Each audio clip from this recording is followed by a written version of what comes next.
Assalomu alaykum. Mening kanalimni kuzatib boruvchilar. Mana men sizlarga rezinka chokini ko'rsatmoqchiman. Bez rukavka, jemper, xohlagan narsalarni to'qishingizdan oldin shunaqa rezinka chokini sizlarga ko'rsatishni o'zimga ravo ko'rdim. Mana shu polo ipdan men 3 pachka olganman. Bu уже 5-chi nimcham bo'ladi. Sizlarga oldingi ko'rsatuvlarimda ham 4-chi to'qiyotgan nimchamni, qanaqa to'qilishini, qancha petla olganimni ko'rsatgandim.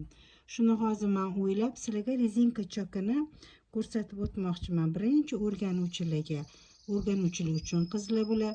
Mana qaranglar.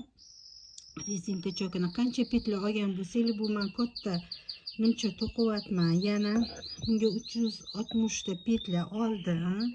Mana shu rezinka chokini sizlarga ko'rsatmoqchiman.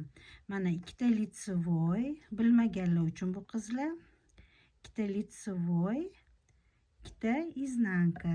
Ya'ni 2 litsevoy o'ng, 2 teskari degani ters. Mana 2 litsevoy qizlar. Mana 2 teskari.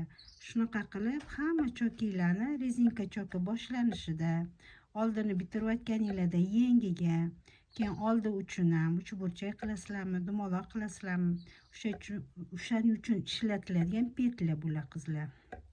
Mana shunaqa chokni sizlarga ko'rsatishni o'zimga yeb ko'rib sizlarga ko'rsataman. Buni birinchi o'rganuvchilar uchun. Biladiganlar biladi, to'qiydi.